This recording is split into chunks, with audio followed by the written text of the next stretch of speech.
नमस्कार। अभिज्ञान शाकुंतलम की इस कक्षा में मैं डॉक्टर पवन कुमार शर्मा, सहायक आचार्य, राजकीय कन्या महाविद्यालय झालावाड़ से आपका स्वागत करता हूं। छात्रों, अभिज्ञान शाकुंतलम के बारे में एक सामान्य परिचय प्राप्त करते हैं और किस तरह से इसमें जो है इसका कथानक है, इसके बारे में हम जानकारी इस वीडियो में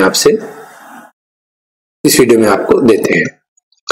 अभिज्ञान शाकुंतलम का जो कथानक है वह मुख्यतः जो शकुंतला इस नाटक की नायिका है उसके ऊपर निर्धारित है। जैसा कि इस जो प्रस्तुत आपके सामने पीपीटी उसमें दिखाया गया है, शकुंतला राजा दुष्यंत की पत्नी थी, जो भारत के सुप्रसिद्ध राजा भरत की माता और मेनका अप्सरा की कन्या थी।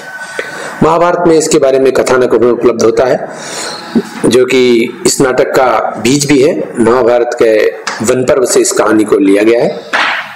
तो शकुंतला का जन्म मेनका अप्सरा के गर्भ से हुआ था, जो इसे वन में छोड़कर चली गई थी। वन में शकुंतो अर्थात पक्षियों आदि हिंसक पक्षियों ने इसकी हिंसक पशुओं से इसकी रक्षा की थी।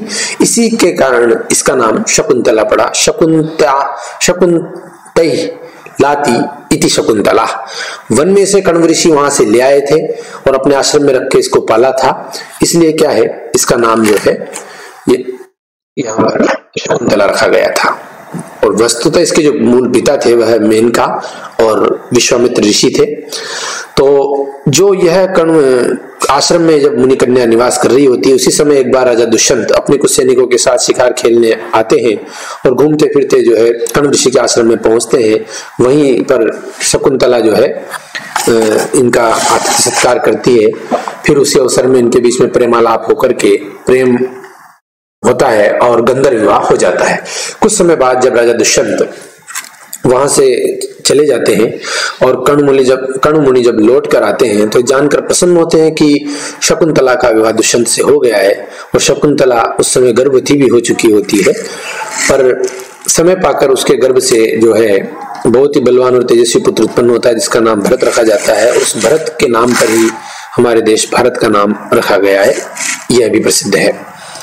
तो इसी जो बीच में एक वृत्तांत जो है आता है वह है दुर्वासा ऋषि का, क्योंकि उसके कारण जो है दुर्वासा ऋषि के कारण वह दुष्यंत संबंधी जो अपना जो है दुष्यंत सारा प्रेम का अपना और शकुंतला के साथ किए हुए विवाह का वह सारा वृत्तांत भूल चुका होता है। तो उसे पहचान नहीं पाता है और जब वहां उसको लेकर जाते हैं मुनि कुमार शकुंतला को, तो वह उसे भूल जाता है और छोड़ देता है।